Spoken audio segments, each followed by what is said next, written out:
தேமுதிக தங்களோடு கூட்டணியில் தொடர விரும்புகிறோம் என்று அதிமுக முன்னாள் அமைச்சர் KC வீரமணி தெரிவித்துள்ளார். தேமுதிக பொதுச் செயலாளர் பிரேமலதாவுடனான சந்திப்பு குறித்து வீரமணியிடம் செய்தியாளர்கள் கேள்வி எழுப்பினர். இதற்கு பதில் கூறிய அவர், மரியாதை நிமித்தமாகவே சந்திப்பு நடைபெற்றதாக கூறினார். திமுக போனோம்னு சொல்லிட்டு அவர் எந்தவித இன்னும் அறிவிப்பும் அவங்க அறிவிக்கல. அவங்க எங்களுடைய மாநாட்டில் தான் எங்களுடைய அறிவிப்பு இருக்குன்னு சொல்கிறாங்க.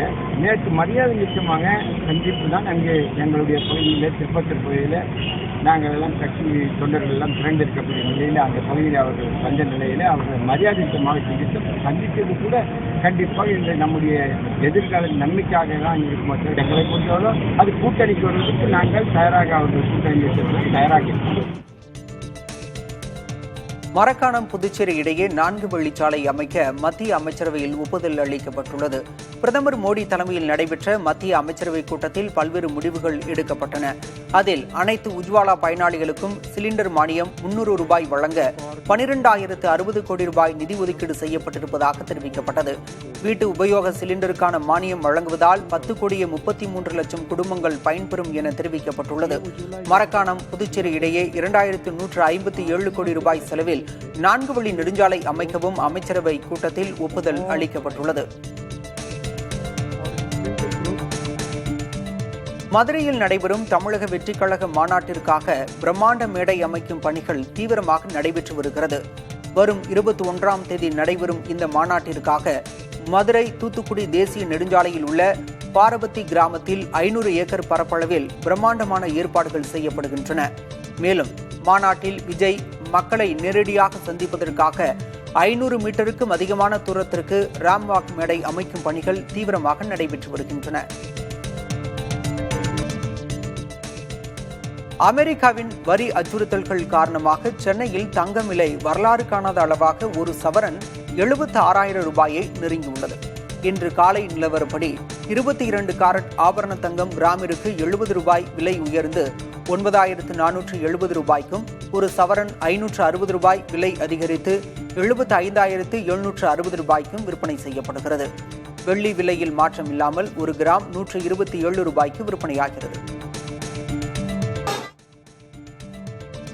சீனாவில் கடந்த 48 மணி நேரத்தில் பெய்த கனமழை மற்றும் நிலச்சரிவு காரணமாக 17 பேர் உயிரிழந்துள்ளதாகவும் 33 பேர் காணாமல் போயுள்ளதாகவும் அந்நாட்டு அரசு தெரிவித்துள்ளது. வடமேற்கு கான்சு மாகாணத்தில் ஏற்பட்ட திடீர் வெள்ளப்பெருக்கு காரணமாக 10 பேர் உயிரிழந்ததுடன் 33 பேரை காணவில்லை. அதேபோல தெற்கு குவாங்டாங் மாகாணத்தின் குவாங்சு நகரில் நிலச்சரிவு ஏற்பட்டதில் 7 பேர் உயிரிழந்தனர். இதனைத் தொடர்ந்து மீட்புப் பணிகளை முழுவீச்சில் மேற்கொள்ளுமாறு அதிபர் ஜி ஜின்பிங் உத்தரவிட்டுள்ளார். மீட்புக் குழுவினர் காணாமல் போனவர்களை தேடும் பணியிலும் சேதமடைந்த பகுதிகளை சீரமைக்கும் பணியிலும் ஈடுபட்டுள்ளனர். நார்வேயில் பருவநிலை மாற்றத்தால் விலங்குகளுக்கு ஏற்படும் பாதிப்பு குறித்து ஏற்படுத்தப்பட்ட விழிப்புணர்வு அனைவரின் கவனத்தையும் ஈர்த்துள்ளது. மத்திய ஆப்பிரிக்க நாடான காங்கோவிலிருந்து ஐரோப்பிய நாடான நார்வே வரையிலான 20,000 கிலோமீட்டர் தூரத்துக்கு மரத்தால் செய்யப்பட்ட பிரம்மாண்ட விலங்கு பொம்மைகள் எடுத்துச் செல்லப்பட்டுள்ளன. தி ஹெர்ட்ஸ் என்ற கலைக்குழுவினரால் கடந்த ஏப்ரல் மாதம் தொடங்கப்பட்ட இந்த பயணம் மலைகள், பாலைவனங்கள், பனிப்பாறைகள் ஆகியவற்றை கடந்து தற்போது நார்வே வந்தடைந்துள்ளது.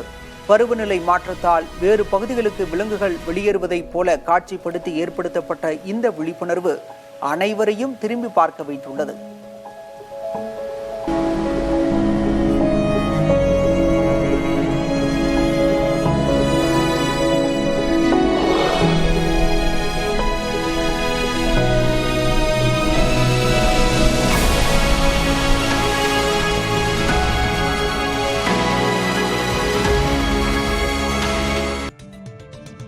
இஸ்ரேலுக்கு வழங்கி வந்த ராணுவ தளவாடங்களின் ஏற்றுமதியை ஜெர்மனி தற்காலிகமாக நிறுத்தி வைத்துள்ளது.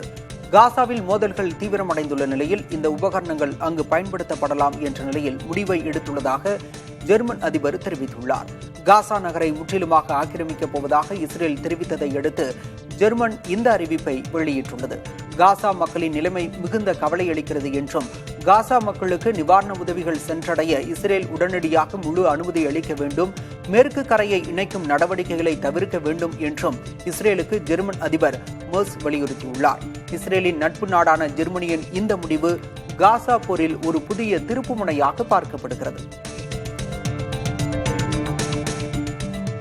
பீகார் வாக்காளர் பட்டியல் விவகாரம் தொடர்பாக உடனடி விவாதம் கோரி எதிர்க்கட்சிகள் அமளியில் ஈடுபட்ட நிலையில் நாடாளுமன்றத்தில் இரு அவைகளும் முடங்கின. எதிர்க்கட்சித் தலைவர் ராகுல் காந்தி தேர்தல் ஆணையத்திற்கு எதிராக குற்றச்சாட்டுகளை முன்வைத்துள்ள நிலையில் இந்த விவகாரம் பெரும் சலசலப்பை ஏற்படுத்தியுள்ளது.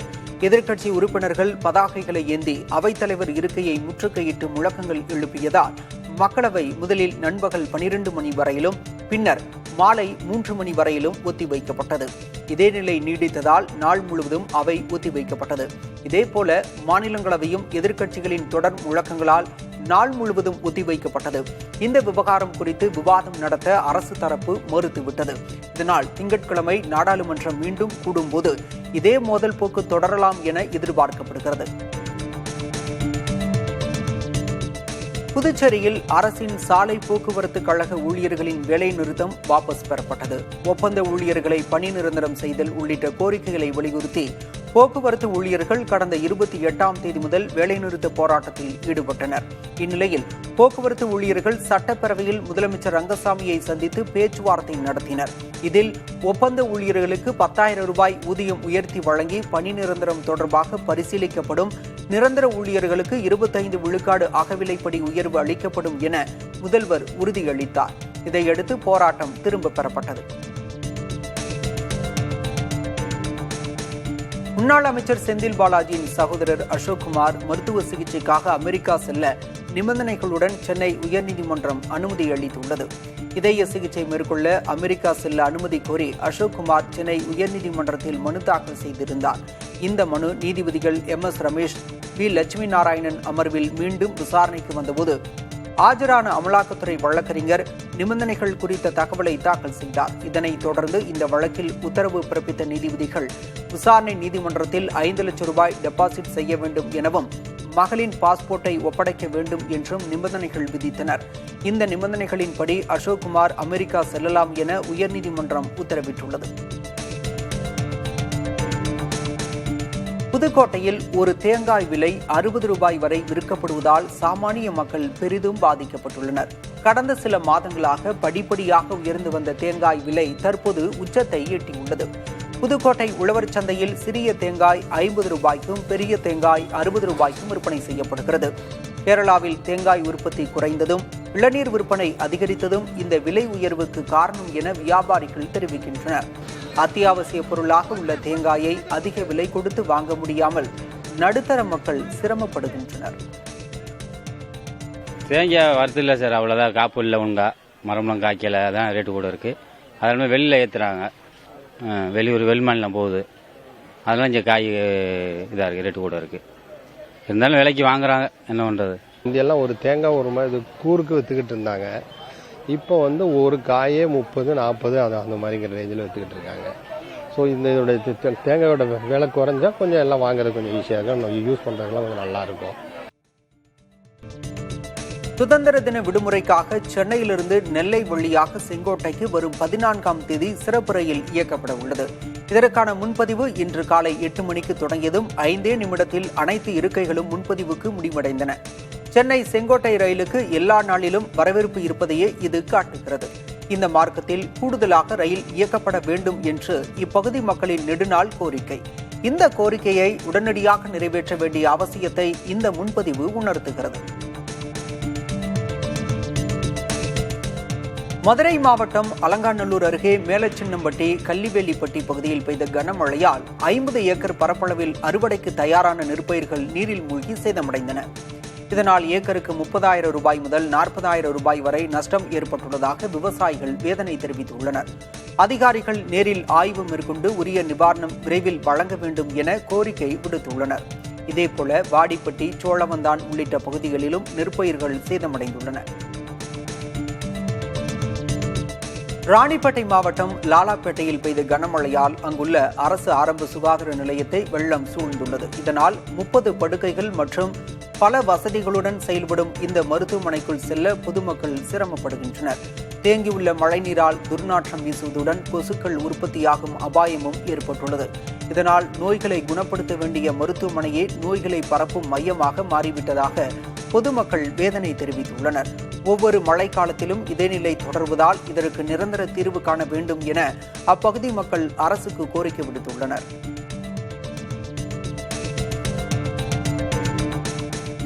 வேலூர் மாவட்டம் காட்பாடி அடுத்த அம்முண்டி கிராமத்தில் பெய்த கனமழையால் பாண்டியன் மடுவு கால்வாயின் குறுக்கே இருந்த தரைப்பாலம் முற்றிலுமாக சேதமடைந்தது. இதனால் சுமார் 300 ஏக்கர் விவசாய நிலங்களுக்கு செல்லும் பாதை துண்டிக்கப்பட்டுள்ளது. ஏற்கனவே பலவீனமாக இருந்த இந்த தரைப்பாலத்திற்கு பதிலாக புதிய பாலம் கட்டித்தர வேண்டும் என அப்பகுதி பொதுமக்கள் அரசுக்கு கோரிக்கை விடுத்துள்ளனர்.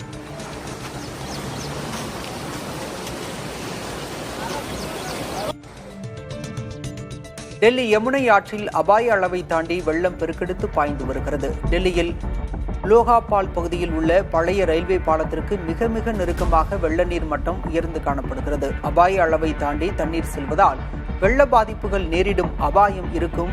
தாழ்வான பகுதிகளில் வசிக்கும் 12,000க்கும் அதிகமானோர் பாதுகாப்பான பகுதிகளுக்கு அழைத்துச் செல்லப்பட்டுள்ளதாக அம்மாநில அரசு தெரிவித்துள்ளது.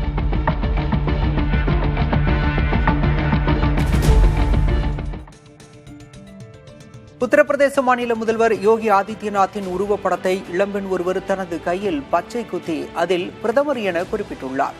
ஹிமான்ஷி எனும் அவர் தான் யோகி ஆதித்யநாத்தின் தீவிர ரசிகை என கூறியுள்ளார். சட்டம் ஒழுங்கை பாதுகாப்பதிலும் பெண்களுக்கு பாதுகாப்பான சூழலை உருவாக்குவதிலும் யோகியின் செயல்பாடுகள் தன்னை ஈர்த்ததால் அவருக்கு மரியாதை செலுத்தும் வகையில் இப்படி செய்திருப்பதாக கூறியிருக்கிறார். யோகியின் உருவப்படத்திற்கு கீழே கௌரவ பிரதமர் என்று அவர் குறிப்பிட்டு பேசியிருப்பது இணையத்தில் பேசுபொருளாகியுள்ளது.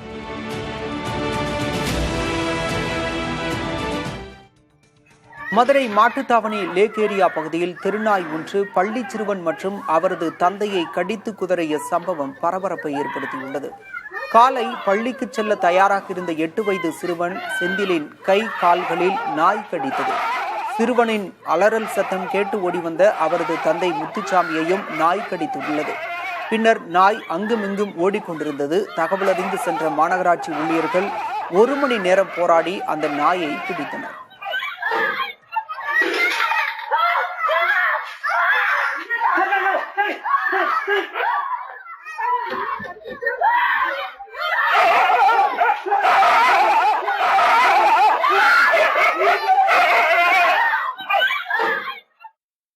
இந்த ஹோட்டல் கழிவு பாண்டியில் கழிவுகள்லாம் வந்து நம்ம அசிசியல் எதிர்த்தாப்புல தான் கொட்டுறோம் சார். இங்கே திங்க வேண்டியது கம்மாக்கரில் ஏறி வந்துடுது சார். கம்மாக்கரில் ஏறி இங்கே வந்து இடம் இங்கே இருக்கும், அங்கெல்லாம் தங்கிடுது. அதுவும் நம்ம மீன் மார்க்கெட் உள்ள கழிவுகளும் நம்ம சைடில் திண்டுட்டு அப்படியே ஓப்பன் தண்ணி அப்படியே வந்துடுது. நம்ம கம்மாக்கரையிலே ஓடிக்கிட்டு வந்துடுது சார். பாண்டியில் கம்மாக்கரைனால பாதுகாப்பில்லாத ஏரியா தான் சார் இது. வந்து போயிட்டு நடந்து வராங்கன்னா அதான் பப்ளிக் வந்து பொதுவாக காரில் போகிறவங்க காரில் போகிறாங்க. இப்போ நம்மள மாதிரி சாதாரண மக்கள் நடந்து சைக்கிளில் வரவங்களுக்கு வேலைக்கு போகும்போதும் சரி, நைட் வேலை முடிஞ்சு வரும்போது சிங்கிளாக வராங்கன்னா பயந்து தான் வர வேண்டியது இருக்குது. விரட்டுது சார், விரட்டுது. நிறைய நாய்கள் அதிகத்தான தொல்லைகள் இருக்குது சார். நாங்கள் பாத்ரூம் போய்க்கணும், அப்போ வந்து கடிச்சிருச்சு. எங்கெல்லாம் உன்னை கடிச்சிச்சு? கையிலலாம் கடிச்சிருச்சா? உடனே யாரை அம்மா கூப்பிட்டா? அப்பா எப்போ ஓடி இருந்தாங்களா? இந்த மாதிரி நாய் இப்போதான் பார்த்தியா இல்லை அது ஏற்கனவே வந்து போகிற நாய் தானே? அது இப்போதான் பார்த்தேன், இப்போதான் வந்திருக்கு. கையில் கீழே விழுந்துட்டியா? அப்போ பரட்டி எடுத்துருச்சு. இந்தியாவில் பழைய மற்றும் புதுப்பிக்கப்பட்ட மடிக்கணினிகளுக்கு சந்தை வலுவான வளர்ச்சியில் உள்ளதாக ஆன்லைன் வர்த்தக தளமான கேஷிஃபை தெரிவித்துள்ளது. பயன்படுத்தப்பட்ட லேப்டாப்களின் விலை சராசரியாக 14,499 ரூபாய்க்கும், புதுப்பிக்கப்பட்ட லேப்டாப்களின் விலை 17,661 ரூபாய்க்கும் விற்கப்படுவதாக கேஷிஃபை தெரிவித்துள்ளது. விண்டோஸ் இயங்குதளத்தை அடிப்படையாக கொண்ட லேப்டாப்களுக்கு வரவேற்பு அதிகமாக உள்ளது என்றும், மாணவர்கள், வேலை தேடுபவர்கள் புதுப்பிக்கப்பட்ட லேப்டாப்களை வாங்க ஆர்வம் காட்டுவதாகவும் தெரிவிக்கப்பட்டுள்ளது.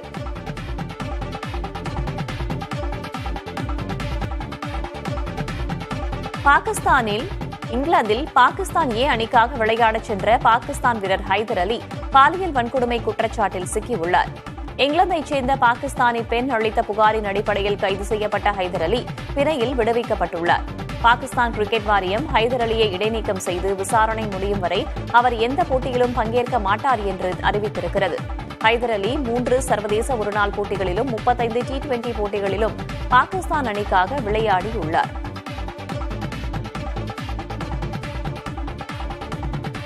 இந்தியாவில் முன்னணி நிறுவனங்களின் புதிய மாடல் மொபைல் போன்கள் இந்த மாதத்தில் அறிமுகப்படுத்தப்பட உள்ளன. ஓப்போ நிறுவனத்தில் K13 turbo, K13 turbo bro மாடல்கள் ஆகஸ்ட் 11ஆம் தேதி அறிமுகப்படுத்தப்பட உள்ளன. இவற்றின் விலை 40,000 ரூபாய்க்கும் குறைவாக இருக்கும் என கூறப்படுகிறது. ரெட்மி 15 5G சீரியஸ் இந்த மாதம் ஆகஸ்ட் 19ஆம் தேதி அறிமுகமாகிறது. இதன் விலை 15,000 முதல் 20,000 ரூபாய்க்குள் இருக்கும் என தெரிகிறது. விவோ V60 ஆகஸ்ட் 12ஆம் தேதி அறிமுகப்படுத்தப்பட உள்ள நிலையில் ரியல்மி P4 Pro 5G மொபைல்கள் 24,999 ரூபாய் முதல் 30,990 ரூபாய் வரையில் அறிமுகமாக உள்ளது. கூகுள் பிக்சல் 10 சீரிஸ் ஆகஸ்ட் 20ஆம் தேதி அறிமுகப்படுத்தப்பட உள்ள நிலையில் 79,999 ரூபாய் முதல் இருக்கும் என தெரிவிக்கப்பட்டுள்ளது.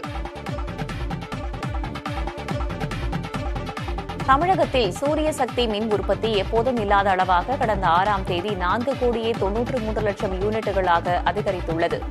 மாநிலத்தின் ஒட்டுமொத்த சூரிய சக்தி மின் உற்பத்தி திறன் 10,600 மெகாவாட்டாக உள்ளது. இதிலிருந்து மழை தவிர்த்த நாட்களில் தினமும் சராசரியாக 3 கோடி முதல் 4 கோடி யூனிட் மின்சாரம் உற்பத்தியாகிறது. கடந்த ஜூலை 5ஆம் தேதி 4,85,00,000 யூனிட்டுகள் மின்சாரம் கிடைத்தது. இதுவே உச்ச அளவாக இருந்தது. இந்நிலையில் கடந்த 6ஆம் தேதி எப்போதும் இல்லாத அளவாக 4,93,00,000 யூனிட்டுகள் மின்சாரம் உற்பத்தியாகி உள்ளது. நீலகிரி மாவட்டம் குன்னூர் அரசு மருத்துவமனையில் சிகிச்சை பலனின்றி பெண் ஒருவர் உயிரிழந்ததால் ஆத்திரமடைந்த உறவினர்கள் மறியலில் ஈடுபட்டனர். மருத்துவமனையில் உரிய சிகிச்சை அளிக்கப்படாததே ராதிகாவின் உயிரிழப்பிற்கு காரணம் என்று அவர்கள் குற்றம் சாட்டினர். உடற்கூராய்வை குன்னூரிலேயே நடத்த வேண்டும் என்றும் வலியுறுத்தி அவர்கள் போராட்டத்தில் ஈடுபட்டதால் சுமார் 2 மணி நேரம் போக்குவரத்து பாதிக்கப்பட்டது.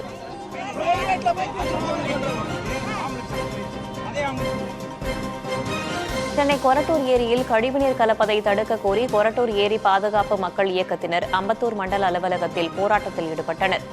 அப்போது கழிவுநீரை பாட்டிலில் அடைத்து மண்டல குழு தலைவர் PK மூர்த்தியின் மேசையில் வைத்து தங்கள் மனுவை அளித்தனர்.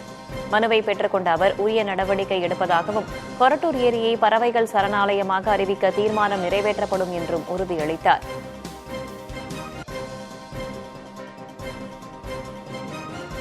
திருப்பத்தூர் மாவட்டம் ஆம்பூர் அருகே தொடர் கனமழையால் வீடு இடிந்து விழுந்தது.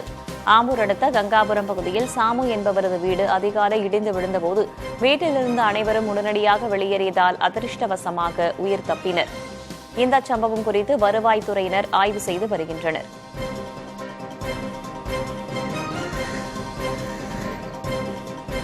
பஹல்காம் தீவிர தாக்குதலில் காயமடைந்து டெல்லியில் சிகிச்சை பெற்ற மருத்துவர் பரமேஸ்வர் முதல்வர் MK ஸ்டாலினை சந்தித்து நன்றி தெரிவித்தார். முதல்வரை சந்தித்த பின்னர் சென்னை தேனாம்பேட்டை அண்ணா அறிவாலயத்தில் செய்தியாளர்களிடம் பேசிய பரமேஸ்வர் டெல்லியில் சிகிச்சை பெற்ற போது தம்மை வந்து சந்தித்த முதல்வர் ஆறுதல் கூறியதுடன் சிகிச்சைக்கான செலவையும் ஏற்றுக்கொண்டதாக தெரிவித்தார். மேலும் உயர் சிகிச்சைக்கான செலவையும் அரசு ஏற்கும் என்று முதல்வர் உறுதியளித்திருக்கிறார் என்றும் கூறினார். மேலும் உள்ள இளம் மூட்டு அறுவை சிகிச்சைக்கும் வந்து ஹெல்ப் பண்ணுறேன்னு சொல்லி உறுதியளிச்சிருக்காரு. அவருக்கு நாங்கள் ரொம்ப நன்றி கடன் பட்டிருக்கோம். கள்ளக்குறிச்சி மாவட்டம் சங்கராபுரம் அருகே குடிநீர் விநியோகிக்கப்படாததற்கு எதிர்ப்பு தெரிவித்து காலி குடங்களுடன் கிராம மக்கள் சாலை மறியலில் ஈடுபட்டனர். பூட்டை கிராமத்தில் கடந்த 10 நாட்களாக குடிநீர் விநியோகம் செய்யப்படவில்லை என்றும் இதுகுறித்து ஊராட்சி நிர்வாகத்திடம் முறையிட்டும் எந்த நடவடிக்கையும் எடுக்கப்படவில்லை என்றும் புகார் அளித்து போராட்டம் நடைபெற்றது. காவல்துறையினர் பூட்டை ஊராட்சி மன்ற தலைவர் ஜீவா கொளஞ்சி ஆகியோர் பேச்சுவார்த்தை நடத்தியதை தொடர்ந்து சாலை மறியல் விலக்கிக் கொள்ளப்பட்டது.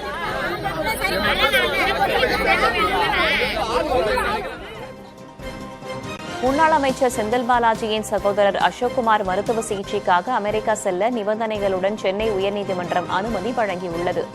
இதய சிகிச்சை மேற்கொள்ள அமெரிக்கா செல்ல அனுமதி கோரி அசோக்குமார் சென்னை உயர்நீதிமன்றத்தில் மனு தாக்கல் செய்திருந்தார். இந்த மனு நீதிபதிகள் MS ரமேஷ், V லட்சுமி நாராயணன் கொண்ட அமர்வில் மீண்டும் விசாரணைக்கு வந்தபோது ஆஜரான அமலாக்கத்துறை வழக்கறிஞர் நிபந்தனைகள் குறித்த தகவலை தாக்கல் செய்தார். இதைத் தொடர்ந்து இந்த வழக்கில் உத்தரவு பிறப்பித்த நீதிபதிகள் விசாரணை நீதிமன்றத்தில் 5 லட்சம் ரூபாய் டெபாசிட் செய்ய வேண்டும் என்றும் மகளின் பாஸ்போர்ட்டை ஒப்படைக்க வேண்டும் என்றும் நிபந்தனைகளை விதித்தனர். இந்த நிபந்தனைகளின்படி அசோக்குமார் அமெரிக்கா செல்லலாம் என்று உயர்நீதிமன்றம் உத்தரவிட்டுள்ளது.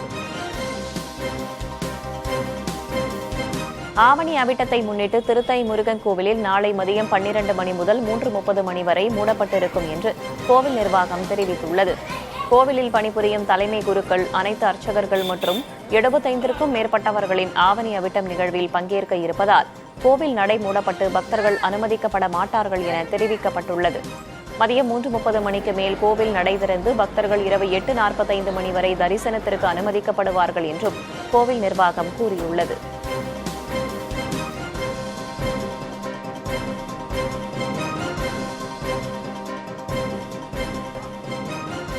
வன விலங்குகளிடமிருந்து பாதுகாப்பு வழங்க கோரி நீலகிரி மாவட்டம் கூடலூரில் 3வது நாளாக உண்ணாவிரத போராட்டம் தொடர்கிறது. புலி மற்றும் யானைகளின் நடமாட்டம் அதிகரித்துள்ளதால் அச்சத்தில் உள்ள பொதுமக்கள் வனத்துறை அதிகாரிகள் உரிய நடவடிக்கை எடுக்கவில்லை என்றும் குற்றம் சாட்டுகின்றனர். மாவட்ட வன அலுவலர் நேரில் வந்து உறுதியளித்தால் மட்டுமே போராட்டத்தை கைவிடுவோம் என்று கிராம மக்கள் திட்டவட்டமாக தெரிவித்துள்ளனர்.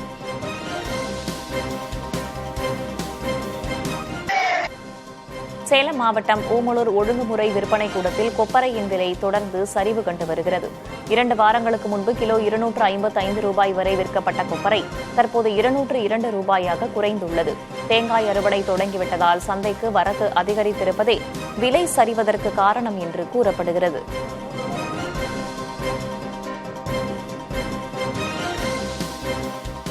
திருவண்ணாமலை மாவட்டம் வந்தவாசியில் பிளாஸ்டிக் டப்பாவில் தலை சிக்கியதால் தவித்த நாயை தீயணைப்பு படையினர் டப்பாவிலிருந்து விடுவித்தனர். வந்தவாசி பொட்டிநாயுடு தெருவில் தலை மாட்டிக்கொண்டதால் நாய் 2 நாட்களாக தவித்து வந்தது. தகவல் அறிந்த தீயணைப்புத் துறையினர் நாயை பிடிக்க முயன்றபோது ஓரிடத்தில் நிற்காமல் அங்கும் இங்கும் ஓடி பின்னர் ஒரு இடத்தில் காருக்கடியில் தஞ்சமடைந்தது.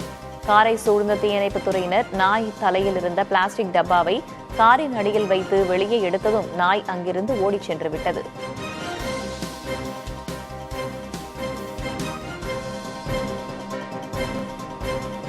சர்வதேச சுற்றுலா தலமான கன்னியாகுமரியில் விவேகானந்தர் மண்டபம் மற்றும் திருவள்ளுவர் சிலைக்கு படகில் செல்ல இணையவழி பயணச்சீட்டு வழங்கும் வசதி அறிமுகப்படுத்தப்பட்டுள்ளது. நீண்ட வரிசையில் காத்திருப்பதை தவிர்க்கும் வகையில் கொண்டுவரப்பட்ட இந்த வசதியை பால்வளத்துறை அமைச்சர் மனோ தங்கராஜ் தொடங்கி வைத்தார். இதன் மூலம் சுற்றுலா பயணிகள் இனி எளிதாக டிக்கெட்டுகளை முன்பதிவு செய்து கொள்ளலாம்.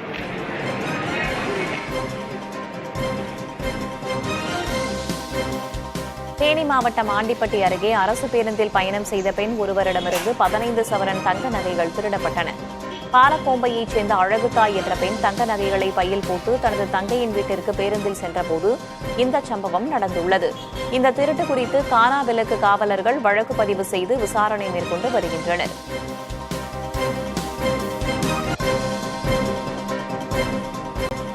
செங்கல்பட்டு மாவட்டம் மேல்மருவத்தூர் ரயில் நிலையத்தில் இருசக்கர வாகன நிறுத்துமிடம் இல்லாததால் வாகனங்கள் தொடர்ந்து திருடு போவதாக பொதுமக்கள் புகார் தெரிவிக்கின்றனர். பாதுகாப்பு இல்லாமல் வாகனங்களை நிறுத்திச் செல்லும் நிலை இருப்பதாகவும் கூறுகின்றனர். இதனால் ரயில்வே நிர்வாகம் உடனடியாக இருசக்கர வாகன நிறுத்துமிடம் அமைக்க வேண்டும் என்றும் கோரிக்கை விடுக்கின்றனர்.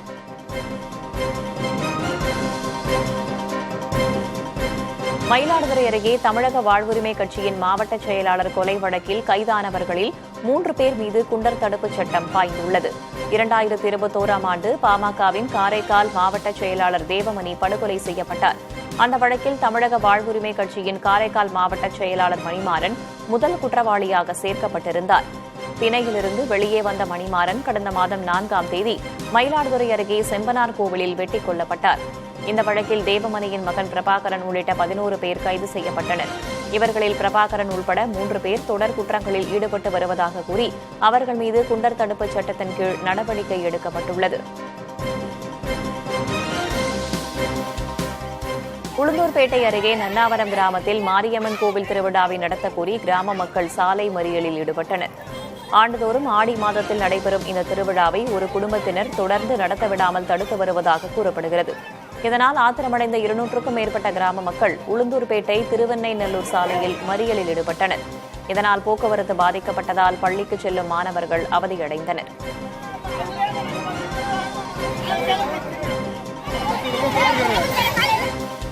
தேனி மாவட்டம் ஆண்டிப்பட்டி அருகே கண்டமனூர் அரசு மேல்நிலைப்பள்ளி வளாகத்தில் செயல்படும் சமூக நீதி மாணவர் விடுதியில் தண்ணீரின்றி மாணவர்களின் இயல்பு வாழ்க்கை முடங்கியுள்ளது. விடுதியின் தண்ணீர் வசதிக்காக அமைக்கப்பட்ட ஆழ்துளை கிணற்றில் தண்ணீர் வற்றியதால் தண்ணீரை தேடி அலையும் நிலை ஏற்பட்டுள்ளதாக வேதனை தெரிவிக்கின்றனர் மாணவர்கள். இதனால் மாணவர்களுக்கு குடிப்பதற்கு மட்டுமின்றி கழிவறை உள்ளிட்ட அடிப்படை வசதிகளையும் பயன்படுத்த முடியாத அவல நிலை ஏற்பட்டுள்ளது. இதுகுறித்து கண்டமனூர் ஊராட்சி மன்ற செயலர் ராஜாவிடம் கேட்டபோது 2 நாட்களில் விடுதி மாணவர்களுக்கான தண்ணீர் பிரச்சினையை தீர்க்கப்படும் என்று உறுதியளித்தார். விருதுநகர் மாவட்டம் ராஜபாளையத்தில் 60 வயது மூதாட்டியிடமிருந்து 8 சவரன் சங்கிலியை பறித்துச் சென்ற நபரை போலீசார் கைது செய்தனர். நியாய விலைக் கடையிலிருந்து நடந்து வீடு திரும்பிக் கொண்டிருந்த சுந்தராம்பாள் என்பவரிடம் இருசக்கர வாகனத்தில் வந்த ஒருவர் நகையை பறித்துச் சென்றார். அப்பகுதியில் உள்ள கண்காணிப்பு கேமரா காட்சிகளை கொண்டு விசாரணை மேற்கொண்ட போலீசார் வெள்ளதுரை என்பவரை கைது செய்து நகையை மீட்டனர்.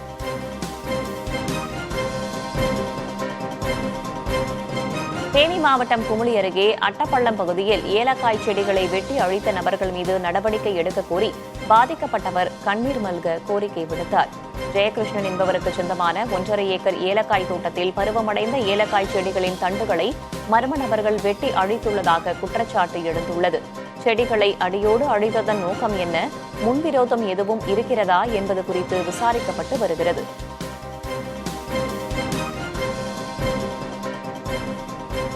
ராமநாதபுரத்திலிருந்து இலங்கைக்கு கடத்தப்படவிருந்த சுமார் 1000 கிலோ பீடி இலை பண்டல்கள் பறிமுதல் செய்யப்பட்டுள்ளன. உச்சிப்புளி கடற்கரை பகுதியில் காவல்துறையினர் தீவிர ரோந்து பணியில் ஈடுபட்டபோது அவ்வழியாக வந்த டிராக்டரை தடுத்து நிறுத்தி சோதனையிட்டனர். அதில் 36 மூட்டைகளில் சுமார் 1000 கிலோ எடை கொண்ட பீடி இலை பண்டல்கள் இருப்பது தெரியவந்தது.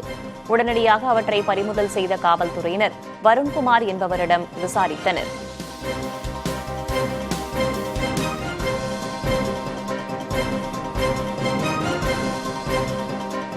தூத்துக்குடி மாவட்டம் சோட்டையன்தோப்பு அருகே கோவில் பூசாரியை வெட்டி கொலை செய்த சம்பவம் பரபரப்பை ஏற்படுத்தியுள்ளது. கொலையான பூசாரி ரவியை மறுமணம் முடித்த முத்து விஜயாவின் மகனான 17 வயது சிறுவன் மற்றும் அவரது உறவினரான பால்பாண்டி ஆகியோர் வெட்டி கொன்றிருக்கலாம் என்று காவல்துறையினர் சந்தேகிக்கின்றனர். மேலும் அவர்கள் இருவரையும் காவலர்கள் தேடுகின்றனர். பூசாரி ரவி இரவு தனது குழந்தைக்காக உணவு வாங்க கடைக்கு சென்ற இடத்தில் கொலை செய்யப்பட்டார். புதுச்சேரி ஜிப்மரை எதிர்க்கட்சித் தலைவர் சிவா தலைமையில் திமுகவினர் முற்றுகையிட்டு போராட்டத்தில் ஈடுபட்டனர். உயிர்காக்கும் உயர் மருத்துவ சேவைகளை இலவசமாக வழங்க வேண்டும், செவிலியர் பணியிடங்களுக்கான தேர்வை ஜிப்மர் நிர்வாகமே ஏற்று நடத்த வேண்டும், செவிலியர் மற்றும் குரூப் பி, சி பணியிடங்களில் புதுச்சேரி மாநிலத்திற்கு 50 விழுக்காடு இடஒதுக்கீடு வழங்க வேண்டும் என்பன உள்ளிட்ட கோரிக்கைகள் வலியுறுத்தப்பட்டன.